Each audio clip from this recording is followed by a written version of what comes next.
with the Mustard Seed, both in person and on Zoom. So, all right. I feel like 10:14, this is a record. We're going to get started with the main portion of this meeting. It is a speaker meeting, and I am very excited to introduce this next speaker.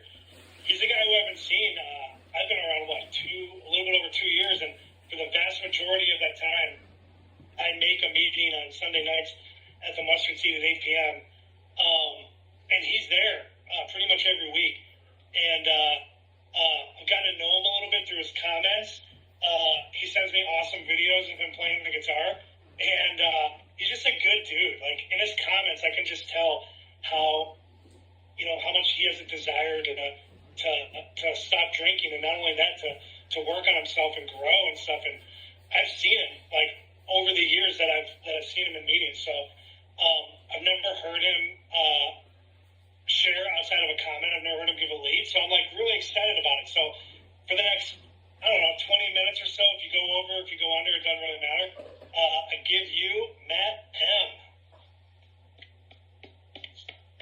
Thank you, Mike. I'm Matt. I'm an alcoholic. Good to be here. Good to see everybody. I'm going to have to pay Mike for all the kind words he said. So, your check's in the mail. And, it's good to be here. I think this is like my third or fourth lead that I've ever really given. And I remember, I talked about what I used to be like, what happened, and what I'm like now. And I'm probably going to brush over a lot and maybe jump around a little bit. But, I was born in New York, lived in the northwest suburbs of Chicago pretty much my whole life, had a good childhood. Parents got divorced right around when I was like a teenager, and quickly found drugs and alcohol, and that I wasn't a very social person. Even now I'm not that social. Coming to AA is by far the most socializing I've done. And, it was like alcohol and drugs was my best friend. And I stopped going to school, got arrested a bunch of different times, was court-ordered to go to treatment programs. And for a while I was passing drug tests by getting drunk underage pretty much every day, practically. It was pretty ridiculous. And I remember I was drinking a bottle of whiskey every night when I was 17, every day for a month, and then I went to rehab in Rosecrans and Rockford inpatient. And, I was really young, and I told this story about blacking out barefoot and wandering down the street and getting arrested, sitting on a porch and getting surrounded by cops. And I was like, well, this isn't freaking good. I'm on probation, and I don't know where I'm at, and where are my shoes? This isn't good. And told that story in rehab, and one of the kids was like, yeah, dude, you're definitely an alcoholic. And, it didn't really mean that much to me at the time. I was like, didn't want to quit drinking, didn't really understand the severity, and, for a certain period of time, being on probation for like 4 years, I was like, woe is me, why me, it's not fair, all this self-pity and all that stuff like that, and continued to get arrested every couple of years, ended up living with my grandma, and I remember I was court-ordered for another treatment program, and I stayed sober for a month or more, and, I was like, see, look, I don't have a problem, I stayed sober a month, and, and my grandma was freaking out that I started drinking again, and I used to tell her I was going to get sober, and I never did, and now she's passed away, but I know she'd be happy that I've got over 2 years and 4 months, and, I'm glad that everybody's here. Congratulations on the anniversaries and the day counting. Very good. I go to a meeting pretty much I used to go every day for a long time, and, pretty much what happened part of my story is around COVID, I went to the psych ward like 10 times and, relocated back to where I'm from, and I was in a psych ward with nowhere else to go, and they said I could live in this nursing home in Chicago, and I was like, well, I guess I don't have any other choice, really, and started living in Mado Healthcare in Old Town in Chicago, and my case manager at one point was like, there's an AA newcomers meeting around the corner, and it's like, well, I've been to AA before, I've been arrested drunk 5 times, people tell me I got a problem with alcohol and should stop drinking. Maybe I should give this AA thing a real shot and actually check it out. And, at first I was staying sober because to live where I was living, you were supposed to be sober. But, I'd go to meetings and tell them how the guy that smokes crack still owes me money, but that's okay. I know he'll pay me back eventually. And everybody would laugh.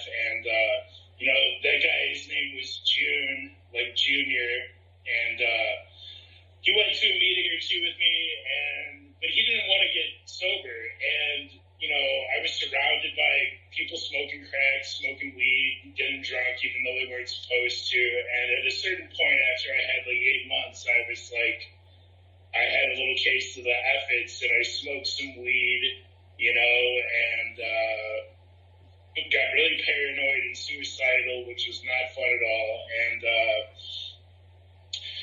And some of where I was living wasn't really a sober house or a halfway house. Like, it was more of a psychiatric nursing home. And we had a little bit of treatment. And, the one lady was like, relapse is part of recovery. And, I consider getting a sponsor for the first time. I consider that my real beginning of my AA journey, and it was great. I went to the Old Town Newcomers meeting on Wells and got a sponsor. I think the second meeting I went to, and it was really good. We read the book together and started working the steps. And I actually was told about the mustard seed, and I walked there a few times and went on their Zoom meetings a bit. And, I was so fortunate to have a place to live with so many AA meetings around the area. Started going to a meeting every day. And eventually I got out of the nursing home and into my own apartment. And I found the Palatine Club. And wanted to relapse for real a few times, and then I don't recommend, and I don't really like saying it too often, but that my current sobriety date is 11/11/22, and I got drunk one last time, and that's my current sobriety date, and I don't recommend it. I had for 17 years that was my first AA meeting, so it took me a long time. But, right now, I want to talk about, right now, my sobriety is really important to me. And I had such a shitty drunk experience. I let everybody down. People told me, are you done messing around in the program now? Get your shit together. What's so funny? And a lot of bad things happened as a result of it. And the good news is, I don't ever have to feel that shitty again either. If I stay connected with the program, with the sponsor, and the fellowship, I remember I had a month sober and I was feeling so down at this Christmas party because normally all I would do was get drunk there and make an ass of myself. And, that was part of why I always drank alone. And didn't really care that I didn't have any friends to hang out with because it's normally I just make an ass of myself and, get arrested. So maybe if I stay home and just drink by myself, but that's no way to live. And now that I am involved in AA, I've made so many friends. I was encouraged from early on to get phone numbers of people, and now I have 50 phone numbers of good people that I can call, and, I've learned so much, and, I wanted to focus tonight on what I'm like now and all the stuff that I've learned, from coming and participating in meetings and reading readings.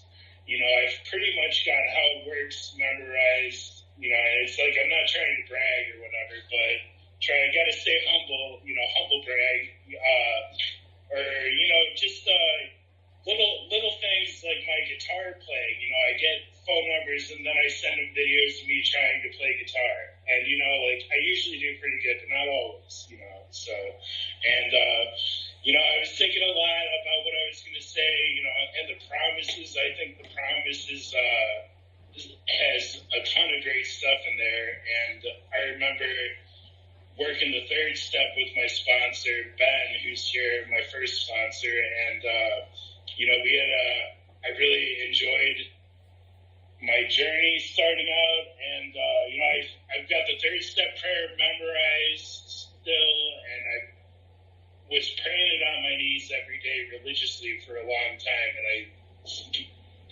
got back into the habit. You know, and there's progress, not perfection, and there's no time like right now or today to try and do the next right thing. And